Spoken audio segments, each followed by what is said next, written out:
everybody hates this answer, Yeah. and nobody wants to hear it. I don't even want to hear this. Is that there is a skill in life that I didn't learn until I was 41 years old and I was about to lose everything. And the skill is award-winning podcast host, best-selling author, Mel Robbins. Her latest book is called The Let Them Theory. Got a special guest in the building. Yes, She's indeed. back, ladies and gentlemen. Please welcome Mel Robbins. I literally believe, Lewis, that success is a matter of not quitting. Like, that's what it comes down to. Everything that you want to create in business and in life is possible through action and patience. That's it. And what keeps people, I think, from really achieving what you're capable of are two things. The first one is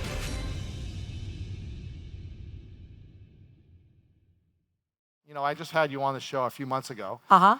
but it was before the madness. Yeah. It was like the madness was coming. You knew it was about to hit, but it's hit in the last few months in a big way, in a beautiful way. Yeah. How have you been able to expand your emotional nervous system and your kind of energetic container What to the be able hell to... kind of question What am I is that, saying? Lewis? How have you been able to prepare to be able to receive this much abundance? Oh, it's a great, that is actually, and you know what? I just learned that when you say actually, it is like a backhanded compliment. So I didn't You're mean to actually say that. really yeah, nice. it's actually You're a actually- good yeah, question. yeah. I'm sorry. You're I did not actually, mean- yeah. But I have a That wasn't that bad, yeah. Right, because it's a filler word Uh-huh. for me, so I don't mean it to be that way. It's a great question because there's no question that this is kind of one of the biggest moments of my life. And I think there are going to be times in your life where you're getting married or divorced, right? Or you're having a child, or you're giving a eulogy, or you're graduating, or you're launching a business, or you're putting your art out into the world, and you recognize that this is a moment. And so as this thing started to take off, and you said this Mel, I've known you for 8 years, and Lewis and I have a very, like, you can probably already tell, a relationship like an older sister, younger brother. And he was the first person to interview me when I self-published the 5-Second Rule book. So this man showed up for me when nobody else, knew who I was. I'd never, done anything, had no social following, and Lewis kind of plucked me from obscurity and supported me. And I think it's so important to remember the people who supported you. And so it's been an interesting experience because I know that this is way bigger than me. I mean, I'm obviously, this is not a new idea that you stress yourself out when you focus on things that are outside your control. Viktor Frankl's Man's Search for Meaning, Stoicism, Buddhism, the Serenity Prayer. As you start to use this in your life, you probably remember things your grandparents said to you, or things that your parents said around the kitchen table, or that you heard at a sermon or at synagogue. And so it's sort of powerful because it's reminding you of something you already know. And so as this started to take off and resonate, and I'm realizing this is one of those moments, I have missed out on so much of my life because I was anxious or afraid or felt like I was undeserving. I was not able to be present and allow it in, that I was like, I am not missing this. And so I asked somebody for some advice, and they gave me this kind of visual where they said, I want you to just imagine that you're on a plane, and the plane is moving 500 miles an hour at velocity, and you're going to feel like this at times in your life. And what's weird about these moments is that there's this sense of acceleration, but there's also this real slowing down if you can allow yourself to be present.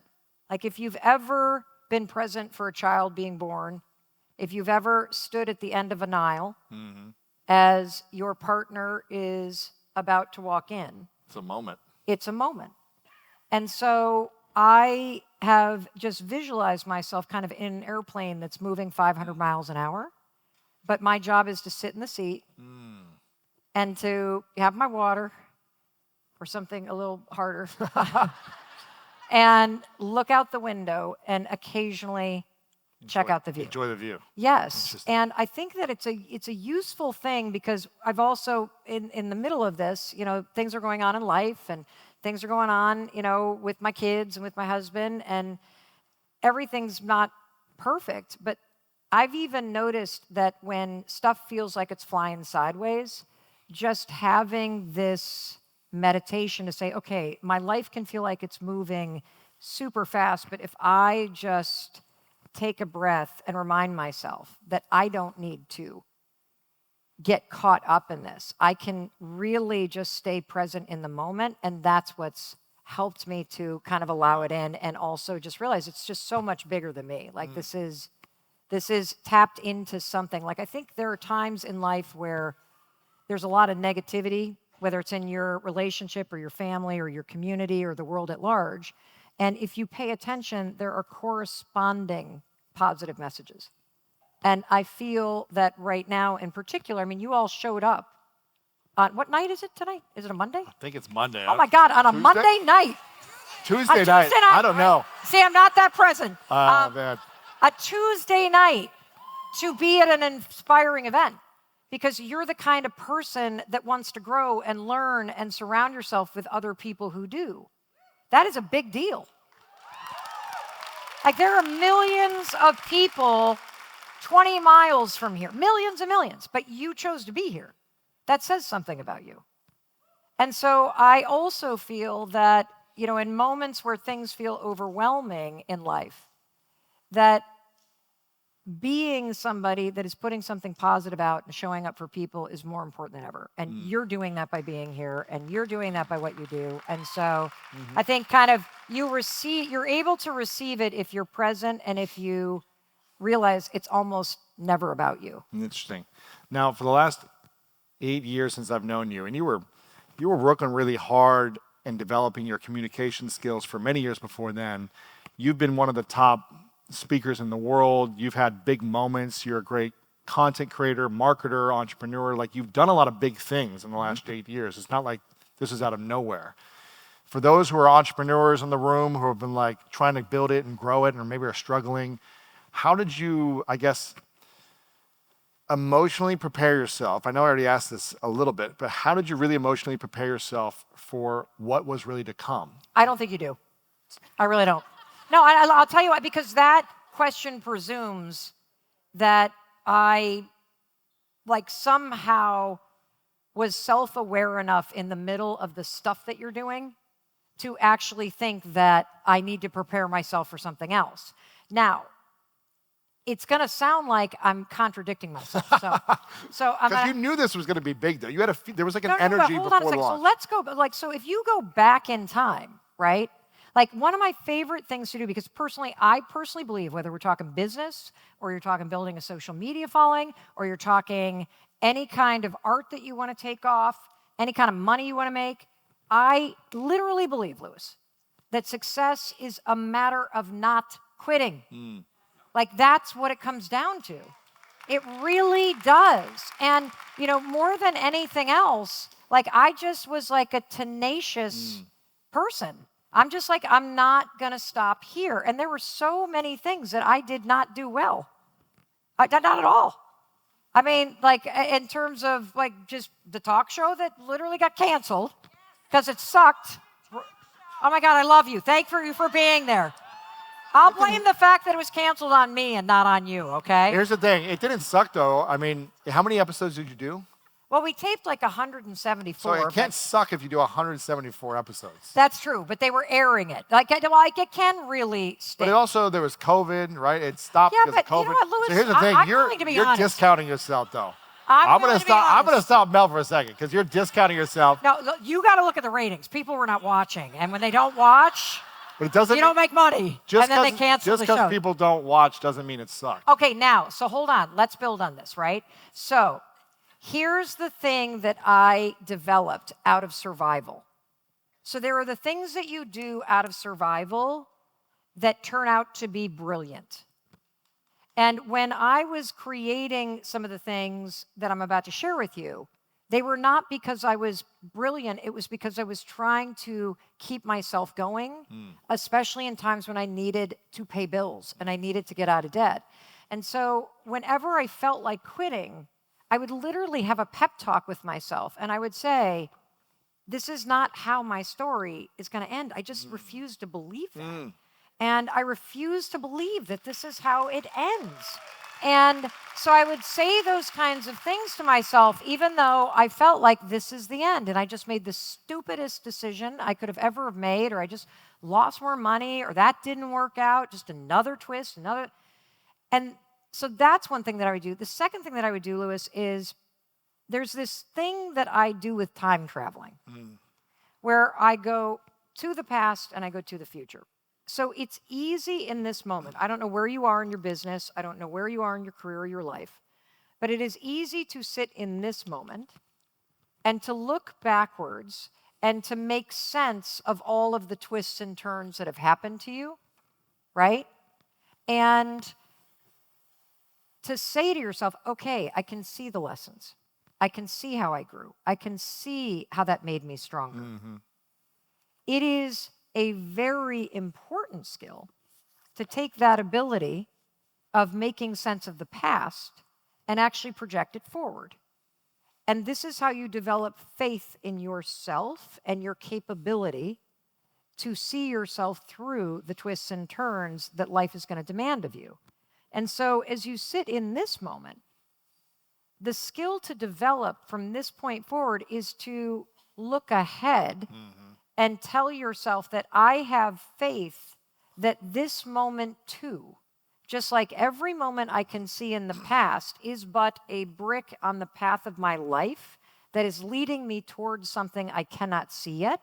And I have faith that whatever this experience is delivering, no matter how much it blows, no matter how painful it is, no matter how much I don't deserve this, that this too will be part of the thing that gets me to something even greater.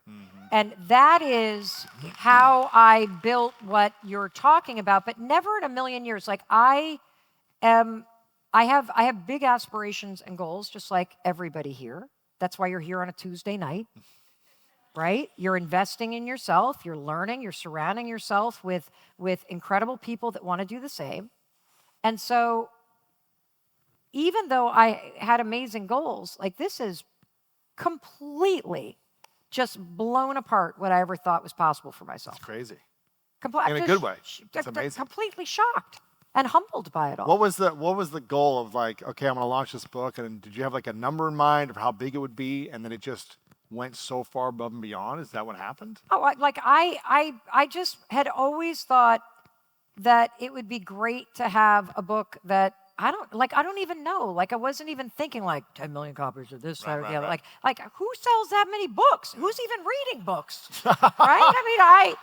I just never thought, because it's bigger than that. It is something that has transcended the 322 pages. It is caught wind at a moment in time where everybody needs help focusing on what's in your control so that you can focus on what's meaningful and so that you can protect yourself from outside stressors that are draining your time and energy. Like never more in my life has this been more important or more relevant. And so I never, ever, Lewis, thought that I never thought that I would just be somebody that this many people knew about. Wow. Or that my work would be this public. Like I know the impact of the 5-second rule. I know that how that has spread around the world. We know of more than 1,000 people that have taken the time to write to us who did not die by suicide because they used the 5-second rule in a moment to stop themselves and ask for help. And so I thought that is the most extraordinary thing that could ever happen to a person, to put something out into the world that actually helps people and saves lives. So to think that this tool has so far eclipsed that, it's just unreal. And what have you done before you got here? I was talking about The Weight of Gold. There's a documentary called The Weight of Gold, which is where Olympians kind of sabotage themselves after they win the gold medal. I'm never writing another book because I can't top this. That's what you mean. No, not that. But how have you stayed present within yourself to make sure you don't sabotage yourself with the success? Like, how have you said, like, oh, am I actually deserving of this, or am I actually worthy of this? How have you made sure you've been able to say I don't yes? even think about that. You don't think about it? No, because I know how hard I worked writing that book with my daughter, and how much research went into it, and the experts, and So you don't have any doubt around, like, zero. That's good. Zero, because here's the other thing. I'm very proud of the impact. I'm just proud that people are reading a book. I'm proud that people are interested in this moment in time in reading a nonfiction book, a self-help. Are you kidding me? And that I know they're reading it. Why? Because they're recommending it to people. Yes. And so I think it's bigger than a book, because to me that's a sign of hope that people are taking time and turning it inward to improve themselves, which is how you create a ripple effect that improves everything. And so, I guess the one thing that I'm doing is I feel very lucky because we live in Vermont, right? So it is not, I could not live in LA. It's peaceful in Vermont. Oh, there's mountains, there's trees, we raised our family here in Boston. And then we moved to southern Vermont, and my son went to high school up there, and it is not in my face. It is easy to not get full of yourself when you wake up and there's bear poop in your driveway, and you shop at a hardware store for your groceries, right. and nobody cares. And honestly, I don't either. And so I feel like I'm removed from the noise that is media and the machine and all the stuff that could really trip me up. Right. And since it's not in my face, I don't really think about That's it. amazing. But I know your story from in your early 40s. I think it was like 800,000 or $1 million in debt. Yep. And you 19 miles from here, everybody. Right by Framingham. Yep. 19 miles, 2008. $800,000 in debt. My husband had restaurants in the Boston area. So how do you build belief after having big financial failures? How do you continue to show up again and again and not just say, I am a failure, not this was a failure? Right. Everybody hates this answer Yeah. because it's not a pill. No, it's serious. And it's not like a quick fix, and it's not one thing.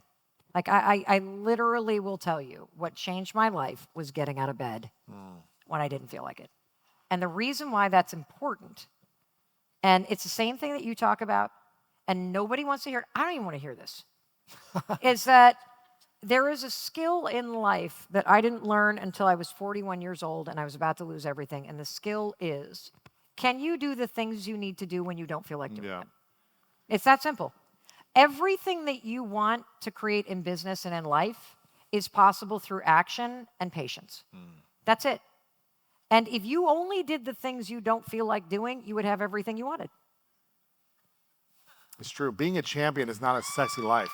No. Being a champion, like being an athlete from the sports world, even the greatest athletes in the world, they live a very boring life because they get up and they do Groundhog's Day over and over. They get up at 5 a.m. when they don't want to wake up. They eat the same food every morning. They go to the gym the same way, and they just do the same repetition, win or lose, until they get to what they want. It's not sexy. It's boring.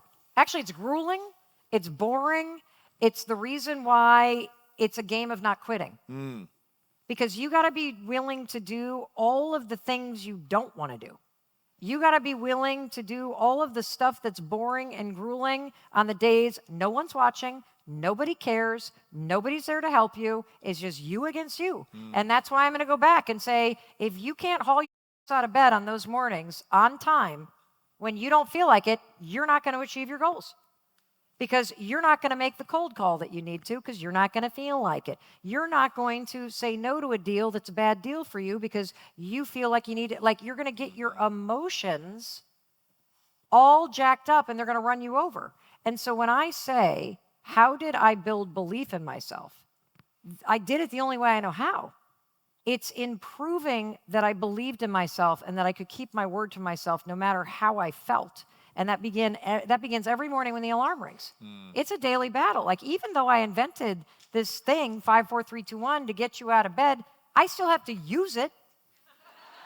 Like, I think it's a mistake. Like, every time you and I interview an expert that studies habits and they say, well, it's 21 days or it's 63 days, or it's just, I'm like, baloney. That's only if you like it. Like, because there are things that have never become a habit for me, Lewis. Like, I hate unloading the dishwasher. I have to force myself to do it. I hate folding laundry. I have to force myself to do it. There are going to be things in your life that you always hate doing. Do it anyway. And get over yourself. Because that's actually what's standing in the way of what you want. Yeah.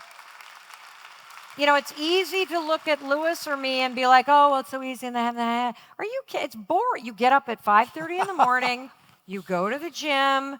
I got her to the studio. We had our first meeting at 7:40. Where's Cameron? Is Cameron still here? Cameron. There she is, one of our senior producers right there for the Mel Robbins podcast. Cameron was there, 7:45. She'll tell you I'm just as cranky at that point. You know, like, running this thing. I was there till 8:30 tonight. We'll be back up tomorrow at 5:40 in the morning. Like, this is what it looks like.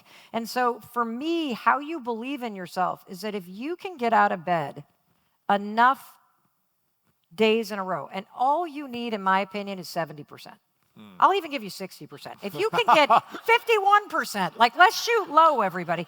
If you can get out of bed more days than not, when you don't feel like it, you're proving to yourself that you can rely on yourself to be bigger than the emotions in the moment. And that's what you need in life to keep going. Yeah. And so it didn't come overnight. It came over time. Yep. And there are plenty of times where you're not going to believe in yourself. And that's when I use those tools that I shared, which are saying, like, I refuse to believe that things end here. And then that's when I remind myself everything that has been really awful or good or anything has led me here, which means this awful thing is actually going to leave me there. And, you know, the other thing that I have recently started to think a lot about, I really feel like there are only two things that hold people back. And I'm not talking about the big external factors, because there are very real factors that limit what's possible for you to achieve in a day. And I think it's very important to say that. Like, the amount that I can get done in a 24-hour window today is very different than what I could get done 14 years ago when I have 3 kids who are home and I can't pay my bills and I have no help.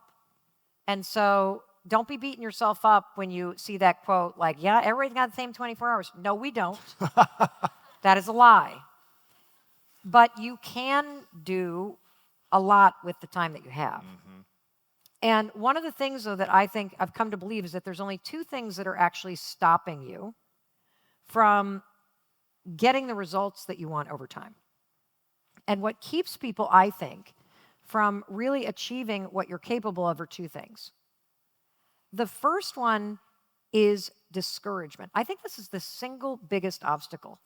Discouraging yourself? Yeah, just pure discouragement. Because, you know, let's just like admit to ourselves, we live in this crazy, amazing moment of time where you could never, ever, ever say with a straight face or use an excuse, I don't know how. Go to ChatGTP. Go to Google.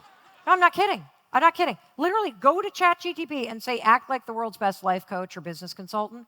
Here's the thing I want to create. Give me a 60-day plan. Tell me what to do every day for 15 minutes that will actually create that. Your jaw will hit the floor. And we literally had this thing happen with our podcast. We were having trouble with upload speeds in terms of getting files thing. And the team's been working on it. And I finally said, will you just put our equipment in ChatGTP and ask it how to solve this? Honest to God, you guys. 30 seconds later, Done. it spit out the answer. We've been struggling with this for a year. So here's the thing, though. Information only makes you smart. It doesn't make you do it. And so you can be holding the answer in your hand. You can read Lewis's book, which is fantastic. And you can learn everything that you need to know in terms of the blueprint.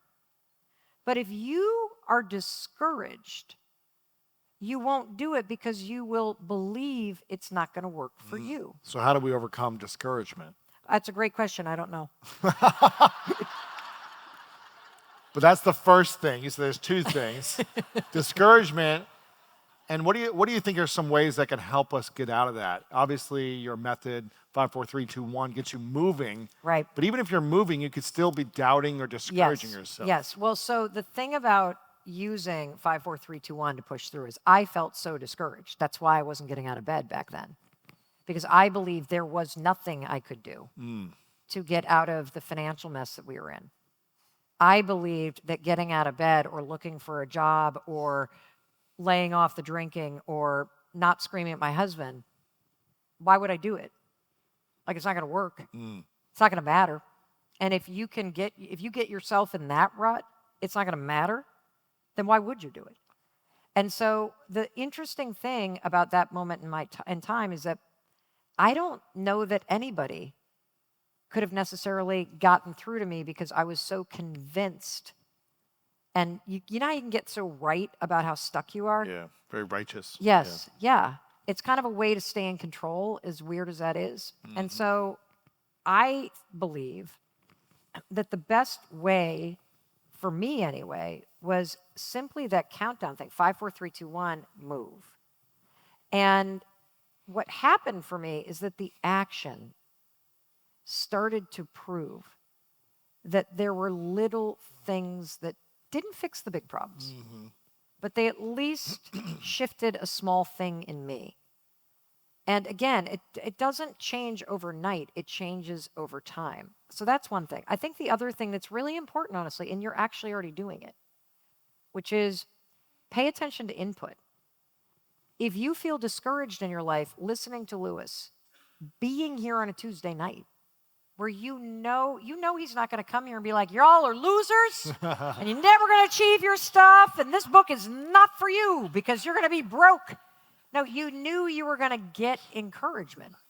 And so seeking it out is a really important thing to do when you recognize you can't do it for yourself. And so you can catch that from other people. And you're doing that. And so I think those are two things. And then there's another exercise that I love that I typically do around happiness, but I think you could do this in your life right now. Take out a piece of paper. This was something that I just stumbled upon with my daughter. I'm not sure I've told you this story. I'm not sure. I don't know. Okay, we'll see. We'll see. We'll see. We share a lot, so I don't know. Our daughter, after college, graduated completely just depressed. Which one? Sawyer. Okay. The one that I wrote the book Okay, with. yeah. Yeah, okay. So she graduates from college completely depressed. It was Why was she depressed? Oh my God, because COVID had blown up 2 years of college. And when you're all disappointed because you feel like you missed out on graduation and you missed out on senior year and you missed out on this, and she had put on weight and she had been drinking too much, and all of a sudden the friends have scattered and she is home and she's going to a job in cybersecurity, which she was not excited about. And so she's just like bummed. Yeah.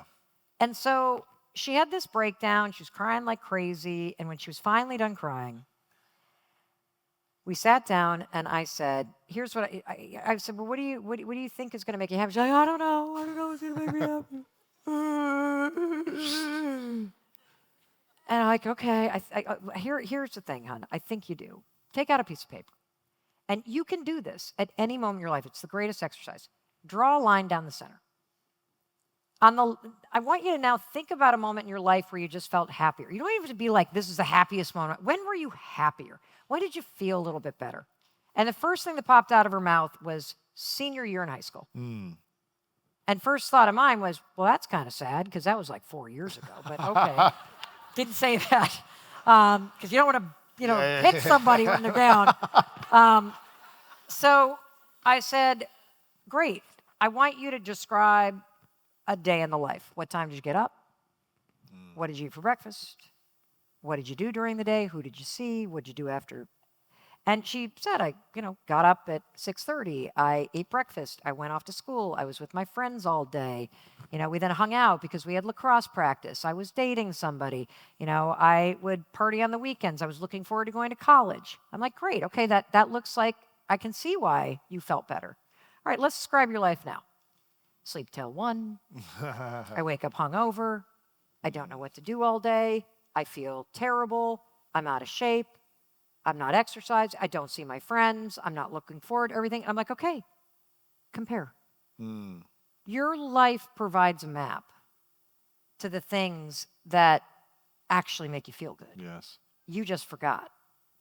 And so if you do that exercise, what you are going to see is a roadmap for what you have done at times in your life that actually make you feel like you and make you lift you up. And I don't remember who said this. It might have been you. I once heard somebody say that if you ever feel stuck and you don't know what to do, the single most important project to take on is yourself. And taking on improving yourself, whether that's your health, or whether that's learning something new, or whether that's finally facing your finances, or whether that's to claw back more time on the weekends and take on a project that you've been pushing aside, whether it's launching your YouTube channel or figuring out affiliate marketing or starting a podcast or getting your real estate license or going back to school. When you take on yourself as a project, you now create a sense of direction that gives your life meaning. And that's always going to lift you up. Yeah. So I think that's how you do it. Can you think of a time where you were accomplishing a lot of things and outwardly had a lot of success, or things looked good, or you were building something and people were acknowledging you for it, but you didn't feel good about you? You mean like my 20s, my 30s, my 40s, and a lot of my 50s? Is there like a season, like a 6-month or 1-year season where you're like, man, it looked like everything was really great, or my business was blowing up, or this, or people were saying you're incredible, but I didn't feel good? I think a lot of my life has felt like that. Really? Yeah, don't you guys feel like that? Even when you're successful? Yes. Yes. Because if you have not worked out yourself and your relationship with yourself, it does not matter what's happening on the outside. That's like the clothes you wear. That's what everybody sees. If you hate yourself, if you still are beating yourself up for the mistakes that you made, if you're holding that over your head like ransom for your happiness, success does not make you happy. Like that, I started too late. Thank God I did, but I started too late in earnest looking at my relationship with myself. Really? Yeah, I think everybody, I think that we all make the mistake, and there's a lot, of psychiatrists and psychologists and incredible researchers out there that talk about this.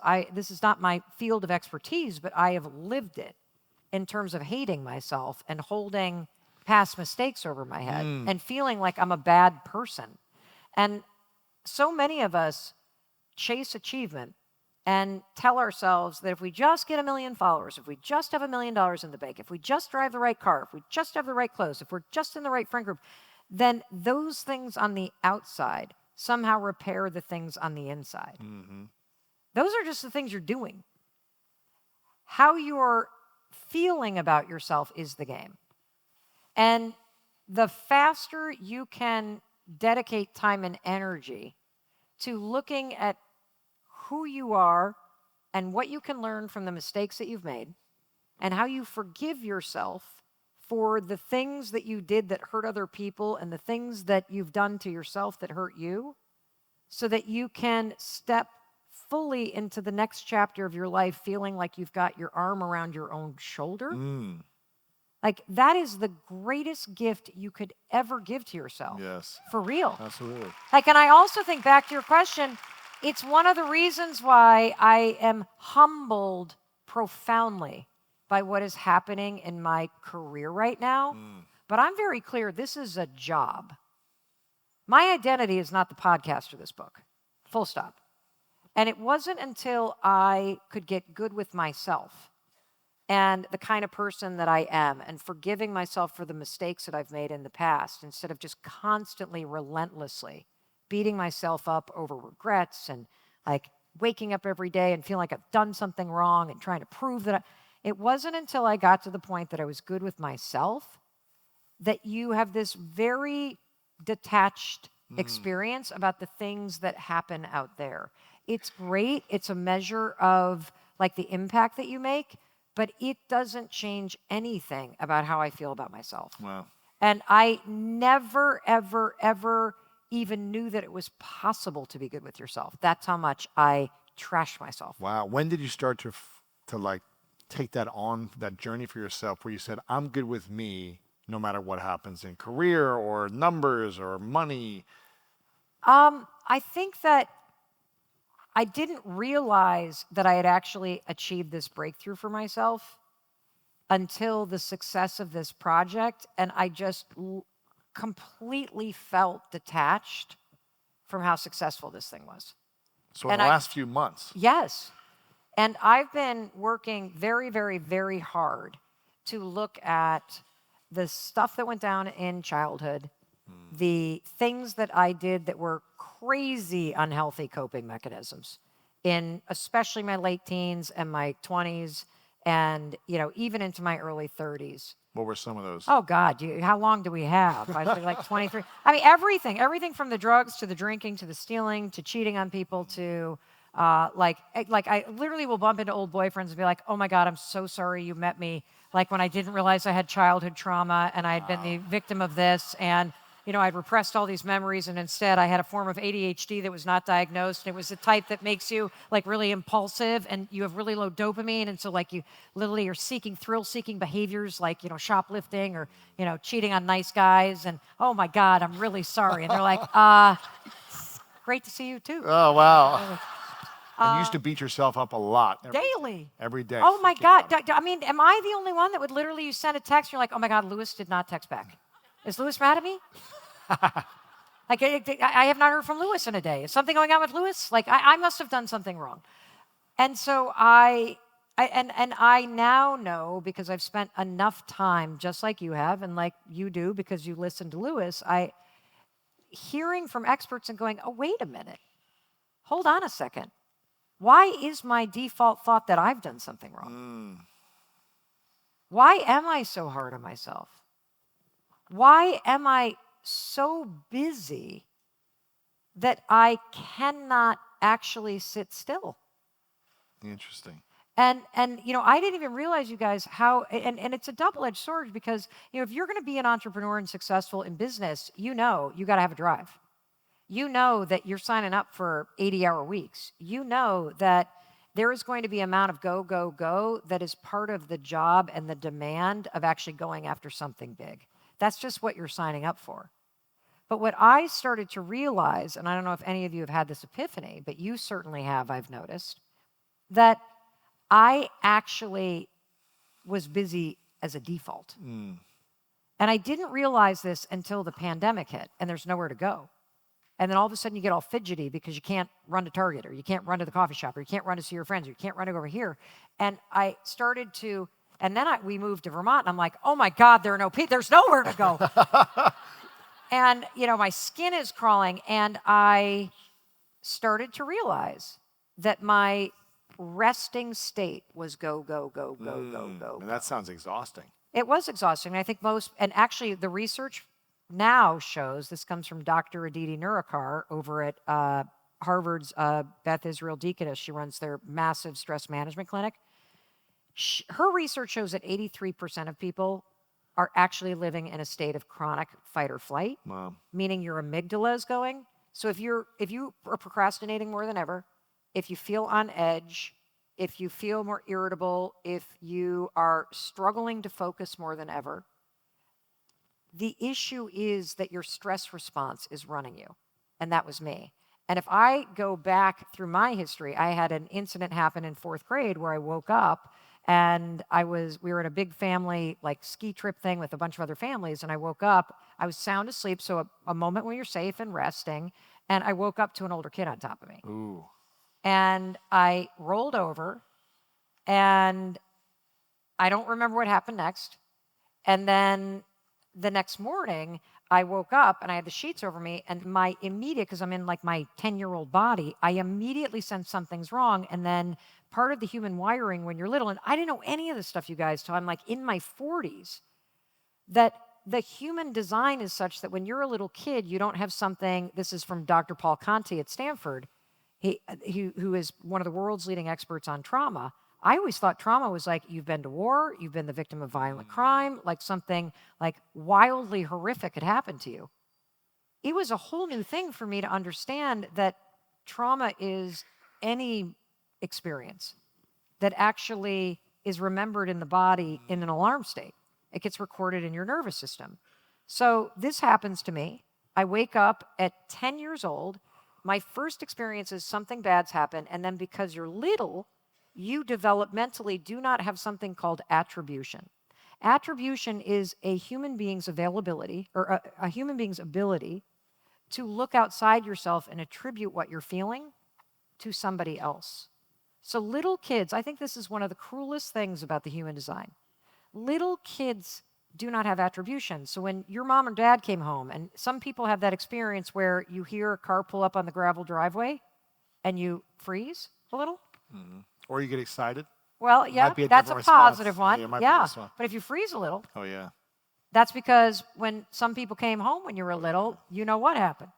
And so if you still do that, or if you hear a crack of a beer can open and something like somewhere just makes you tense, that is what I'm talking about. So I, of course, didn't go, that kid's the problem. I am. And do you know, I suppressed that memory. I don't know why. And I recalled it in my early 30s. And then I didn't know what to do with it. And I was too embarrassed to talk about it. And then I started to learn more about this in my 40s. And it suddenly made sense. Oh my God, no wonder I wake up every morning and I think I've done something wrong or something's wrong. Because this is what my body's been doing since I was 10 years old. Mm-hmm. This is a stored memory. And if you grew up in a chaotic household, or you grew up with parents where you didn't know what mood people were going to be in, and so you kind of wake up, this is one of the most common experiences that people have that you don't realize it's actually tied to what it was like to be a kid. Yeah. So that was kind of the beginning of all this unwinding. Yeah. And just really going deep and going, I don't want to freaking live like this. Mm-hmm. And I could have a choice. There are things I could do to just make my body settle. Right. So before you share how you did that, how you started settling it, I don't know if you guys are hearing a theme tonight, but I talked about memories and the meaning we give our memories create a belief within us that we hold on to and that belief influences our behaviors, and we consistently show up that way until we're able to reflect and take a step back and say, why am I doing these things? What's causing me to react this way? Why am I responding this way? Why do I tense up in these situations? And so you started to reflect on that. Yeah. And what helped you start to heal, process, let go of, and integrate feeling emotionally safe within you again whenever you used to feel like you were doing something wrong. Right. And now you can feel more safe within you no matter what is happening around you. It's a great question. So for me, because you talked about memory and story and that stuff, it goes a layer deeper, because I think, and I know you're incorporating this with memory, but for me, it was important to have this epiphany moment where like, oh my God, this is about the sensations in my body. Your nervous system. Yes. Yes. Like it's about that kind of, am I actually calm? Mm-hmm. Or does my body feel like I am a car at a stoplight and I'm revving the gas? Yeah. And that was what it felt like to be me all the time. 24/7. 24/7. And so there's a million things you can do. I mean, and I think what's really exciting about it is, what's, kind of sad and exciting is, sorry, is that to think I lived for so long like that because I didn't know. And it didn't take a long time for my body to learn a different way. Really? Yes. But what was the awareness that you had and the process you used personally to Yes. start to feel more safe? Okay, well, so the first awareness that you need is to go, I don't want my life to feel like this anymore. Making That's a all decision. you need. Making a decision. Yes. Yeah. You need to say, I don't want my life to feel like this. And you could insert, I don't want my job to feel like this. I don't want my body to feel like this when I wake up. I don't want my relationships to feel like this. I don't want my stress. Like you can just literally saying the way that my life is right now no longer works for me. That's all you need to do. And then I would write out what exactly is it. And for me, it was like, I hate waking up and feeling a sense of dread. And then it was like, I hate feeling on edge all the time. And then it was like, there were just a lot of things. And so when I started to learn about the fact that a lot of this is driven by your nervous system, there are so many things you can do to program your nervous system. Mm-hmm. And what works for me, and the good news is there's not one thing that works for everybody. Right. And what I love about having multiple things that you can do is that there are going to be different days where different things work. Mm-hmm. And so if you just think about it like, here's how I think about it, because I like metaphors. I like visual stuff. It really helps me like think about this. So I think about your nervous system like there's like electrical wires all through this building that we can't see, right? And the lights are turned on. And I think about those moments when my body starts to do one of these and I go on edge, or I feel myself getting a little too like ramped up about something. So you know, you're not an idiot. You know when you're calm. And when you're present, you also know when you're like super stressed out or you're starting to feel that when the engine is revving. Mm-hmm. The way that I think about it is when my fight or flight engine revving nervous system goes, the lights are blinking. They're blinking. Oh yeah, because you feel it. It's like, and so what does that mean? It means there's like some kink in the wire somewhere in my nervous system. Who knows if it's from the kid when I was in 4th grade or something that I don't remember that one of, like, who knows where it came from. I just know that it's happening. So now it's my job to find the switch. Because if I turn the switch off on a light that's blinking, you know how when you lower dimmer on a blinking light, it's not so annoying anymore? All of a sudden, it's a little calm. That switch is the vagus nerve. Vagus nerve runs from your seat, through your major organs, through your vocal cord, all the way to the top of your head. This is the on-off switch for your nervous system. It's how you switch between the blinking light to turn it down a little bit, and now everything's steady. And there's a bazillion things you can do. You can hum. Like you can't have a panic attack in church because as you're singing a hymn and your vocal cords are vibrating, it's actually what they call toning the vagus nerve. Cold plunging is a way to tone the vagus nerve.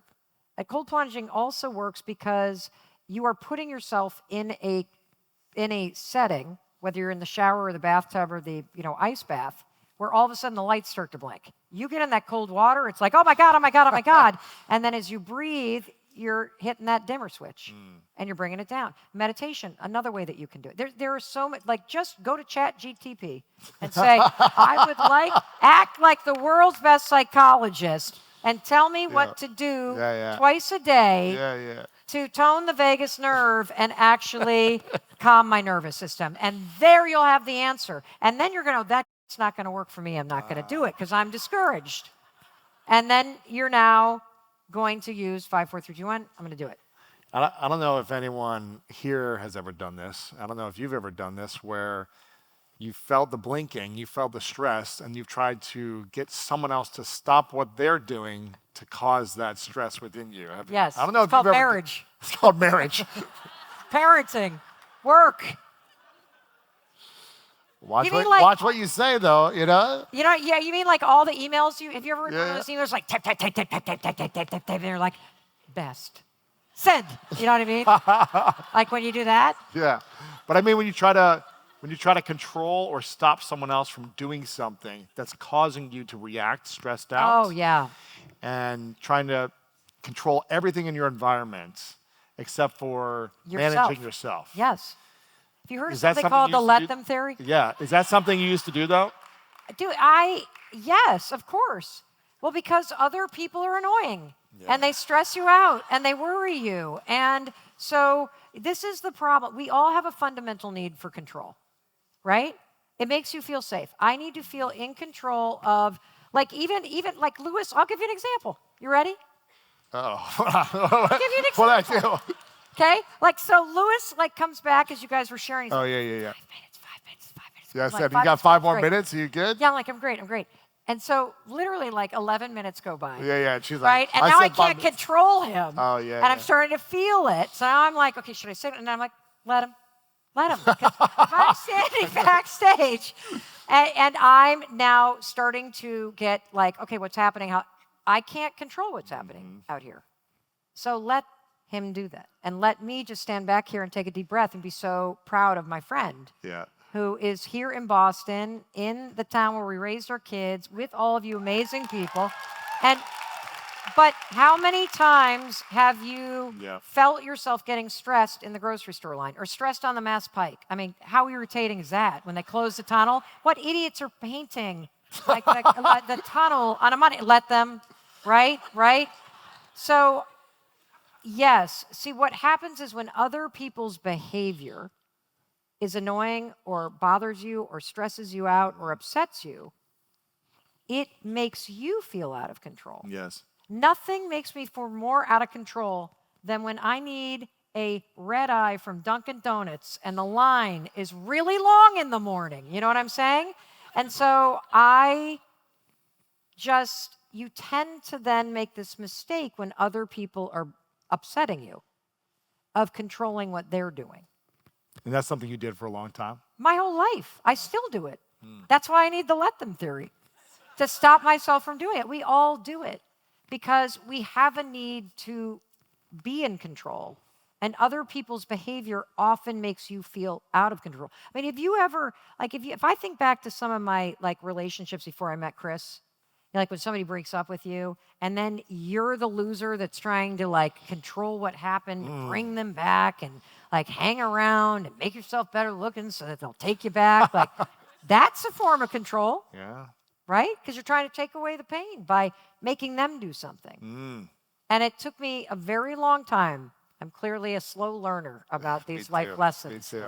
So, because that seems like something that was holding you back for most of your life. This idea of trying to control other people and stuff like that. Everybody is held back by that. Or control the environment or whatever it might be. And so when was the exact moment? Because I've heard you say it a bunch of times, but for people who haven't heard it, when was the exact moment, this epiphany of, I'm going to let people be themselves and not try to control every situation? Well, my mother will tell you she's been telling me to do this my entire life. Sure. And she even has a pillow. She's like, I came up with the let me part. It's this pillow where she's like, pull up your big girl panties and deal with it. You know, the joke about this whole thing is you and I have both created content like, stop caring about what people think. And, you know, the concepts have been out there forever. But I'll tell you something. The time that it hit me like a freaking sledgehammer. Yeah. Because you can talk about stuff all you want. You can read concepts all you want. Like, do you know how many books I've read about Stoicism? My husband is a Buddhist. I can't let anything go, for God's sakes. Like, I understand these. I've read Viktor Frankl's Man's Search for Meaning is one of my favorite books of all time. Like that what's happening out there doesn't have to control what's happening in here, that your power is in your attitude and your response to things. Yes. These are not new ideas. I've even talked about these. I've interviewed experts on these things. When it hit me, like a ton of bricks, you know, when you're ready, the teacher appears. I don't know who said, when the student is ready, the teacher appears. And you better be careful because it's going to be really annoying who shows up. And who showed up for me, and there's such irony to this, is because this was at the power of this hit me at my son's high school prom, because I was a micromanaging freak. Have any of you ever sent anybody to a prom or had a mother who controlled you at your prom, right? So I just was like all upset about things and like, okay, you got to bring a corsage. She doesn't want a corsage. I know better. You've never been to prom. You need to bring a corsage. We get to the pre-photo party, and we take the photos, and then all of a sudden, it starts to rain. And all these kids are like, well, we think we're going to go in the rain. I'm like, you're not going in the rain. Look at these new fancy sneakers that you got. And like, what do you? And they're like, we're going to go to this taco. You're going to a taco bar? Your tux is going to get wet. Your sneakers are going to. And my daughter was home. And here's the irony of this. You ready? When my daughter's prom happened, she was such a raging, controlling, dare I say, entitled piece of work. That we had a knockdown argument at a hair salon in Natick. The day of? The day of the prom. Oh, yeah, because we had the spray tan and the nails and the whole thing. And she got her hair done. I mean, it's like $1,000, I can't say, dollars. And she doesn't like the way the women make the makeup. I lost my mind, Louis, screaming at her. I stormed out of the salon. Your father's going to have to drive you. You better call. And I left. Yes. Uh-huh. And her father had to go get it. Wow. Yes. And he had to pay for this stuff because I was so angry at how much of an attitude she had.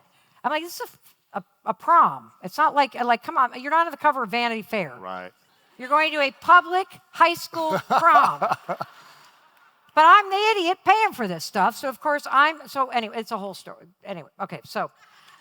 This is the irony. This is the irony. So guess who the teacher is in this story? That daughter. Because she's home, and I'm starting to go, you can't go out in the sneakers and this, that, and the other. My husband's standing there. My mother-in-law is there. My son is there. He's kind of inching away from me. And my daughter reaches over and grabs me. And she has fake nails, so it goes in the bicep, which basically, I think, snaps me out of the ha and into the moment. And and she's like, Mom, you're being annoying. If they want to go outside, let them. If they want to get to see it, let them. And just it's like this cascade of let them, let them, let them, let them, let them. And then she's like, it's their prom, not yours. Let them do what they want. And then she released the nails. And Louis, honest to God, all I said to myself was why the hell do I care about this? And it's not at that point I'm I'm going to write a book. That's not what happened. And so I literally just started to say those words. I'm at Home Depot. You ever been at Home Depot in the garden center on a nice weekend? And they got one cash register open, and you got the flatbed, and there's 5 things in front of you, and it's beep, beep, beep. Anybody got a price on these impatients? You're like, oh my God, they're $1.99. God, I got to get to Dunkin' Donuts. I'm ready to kill somebody. Right? And so you feel the volcano, and I'm just okay, Mel, let them. And that was how it started. That's how it started. And, then we did a podcast episode about it as I started to use it. And, it started to go, it became a thing. And then as the podcast episode took off, people started writing articles about it and sending in tattoos. And the last time I had seen anything with tattoos was the 5-second rule. Because I've received 10,000 tattoos with 5, 4, 3, 2, 1 and rockets. And so I just was wow. And, the truth is, I don't like to write books. I'm dyslexic. I have ADHD. I thought, okay, well, this is one of those little books. This is a book, a graduation speech book. The books that you read on the toilet that are you buy them at Urban Outfitters or something. You know what I'm saying? Maybe we could do one of those. And then we just started digging it, and it was so deep and rich, and the stoicism and the themes. When I went on what's been so incredible about this experience is that I feel your grandparents and all of our ancestors are part of this. When I sat with Dr. Martin Luther King Jr.'s son, Martin, and his wife, Andrea, as we were talking about this on their podcast, My Legacy podcast, he literally looked at me and said, Mel, this is my father's teaching. Wow. Because no response doesn't mean you're giving in. Choosing peace is not surrender. Choosing peace is a form of power and control. That's true. And so to see this reflected back in the ways that you make it your own, whether it's the shirts that you're making or it's let them for realtors, let them for parents, let them for entrepreneurs. Because if you're going to build a business, you got to learn to let people not do business with you. You got to learn to let people not understand what you're doing. You got to learn to let your family have their opinions. And you got to let me stay focused on the simple things you are not doing right now that you know you need to do that will actually create everything that you want. And, the fact is, and this brings me to the second thing, after, I know there's like 55 things, I'm sorry. Take away. Is that I said that the 2 obstacles, only 2 that you have. One is when you're discouraged. Uh-huh. The second is when you doubt your capability. And the only reason why I think you doubt your capability is because you're too concerned about what other people are going to think about it. That's the biggest source of your doubt, and you don't even realize it. Yeah. Because you stop when you hesitate, and the only thing you're considering is how other people are going to react, or what their mood's going to be, or what their expectations are. And so when you recognize, wow, I could go to ChatGPT, write my business plan, and give me the plan, and it can tell me day by day what to do. Every day this year to lead to a certain result. That it is right there. And now all I have to do is I got to let other people do what they're going to do, and then I got to let me remind myself every morning when I wake up, even when I don't feel like it, damn it, I'm going to do it. Because that's how I create the things that I want in my life. There you go. I love that. I got one final question, and I asked everyone to do this when you weren't here yet, I don't think. And the question is, what are a couple things you're most grateful for today? Oh, well, today I'm grateful for you. I'm grateful for you. Grateful for you. Yeah. Grateful for you. Lewis is a great friend. You know, one thing that I will tell you about like really good friends, like you would look at Lewis and I, and you would think we're competitors, right? Because we're in the same industry. Please, like one of the greatest things about Lewis is he is like the world's greatest supporter. And the mistake that everybody makes, I learned this too late as well, and I'm so grateful that I know this now. You might be surprised to know that so many of us that have podcasts are actually really great friends. And you know, but it's not, of course. Not all of them. No, there's a lot. Not everyone. Not everyone. But so the thing that's important though, I think it was on Jay's podcast. Was it Selena Gomez that said this? What'd she say? I didn't.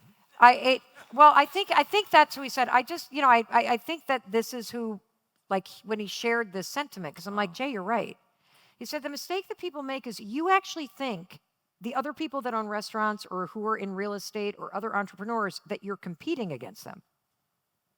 Actually, they should be your best friends, and here's why. Because your family has no idea what you're going through. Chris, Martha, they have Martha has a podcast, so she's also got a huge career and is kind of in an adjacent space, but even still, like my husband, Martha, doesn't understand the day-to-day pressures because they're not doing what we're doing. And the mistake that you make is you think you're the only one, and then you think your friends and your family understand, they're never going to understand. It's the people that you think you're competing against who will actually be your greatest allies and your biggest forms of support in the business that you're building. Yeah. So seek them out, cheer for them when you see them winning. There's a reason why you see restaurants kind of on the same blocks. It's because when they put them on the same blocks, they actually all do better. Yeah. Because people that go to restaurants like going to other restaurants. And so it's a mistake to think that if you're opening up a fitness club, that somehow the yoga studio down the street is somehow No. Because people get tired of yoga. Yeah. And so if you're cheering for those guys and you show up at their grand opening and you're shouting them out on social, guess what they do? They do the same thing for you. And so please seek out the people that are doing things that you admire. Cheer for them. Seek out people and support people that are doing the similar kinds of businesses because you're going to find you have so much more in common. Yeah. And people are more interested in helping you than you think. Yeah, and this is something that we do. I mean, for the last 3 months, I've been texting you every couple of weeks. I'm like, you're still here, you're crushing it here, congrats. And it's just, you do the same for me, we do this with each other. And I think I learned early on that like, just competing isn't fun. It's like, maybe there's a little bit of thrill of like, oh, I'm beating someone, but it's not enjoyable long term and it's not sustainable. But collaboration is the key, again, to that abundance feeling. If you want to feel abundant, if you want to feel joyful, free, collaborate, don't compete. And I think that's been a key for me as well. So if you guys haven't yet, make sure you go right now and get the Let Them Theory book. Make sure to subscribe to our podcast. No, you know why? Because it would be the coolest thing in the world to see one of my closest friends dethrone me and take the #1 spot. So please, buy Lewis's book. That would be the greatest thing in the world. It's going to be hard to hit #1 with her up there. I mean, your book is going crazy. But it's not about being #1. It's about doing the best you can and being of service. Yes. And if it hits number 1, cool. If it doesn't, that's okay too. It's all good. So, Pano, one day. No, it's good. Guys, make sure you guys get a copy of her book. Make sure if you haven't subscribed to her podcast, make sure you subscribe right now. Leave a review for the book and for the podcast. While you're at it, you can leave a review for my book and the podcast as well. And let's give it up one more time for the inspiring Mel Robbins. Yes! Thank you so much for watching this video. I hope you enjoyed it, and let me know in the comments below your biggest takeaway. If you haven't subscribed to this channel, make sure to click the subscribe button right now, like this video. And also, if you're looking to create more financial freedom and live an abundant life, then make sure to get the new book, Make Money Easy, right now. The link is below. Go right to Amazon, get your copy, and I can't wait to see you in the next interview. We all default to assuming that people do what we do or think the way that we think, right? That it's crazy because people are completely different. And it's interesting too, because the say no thing, it's funny because I probably have a very similar reaction that you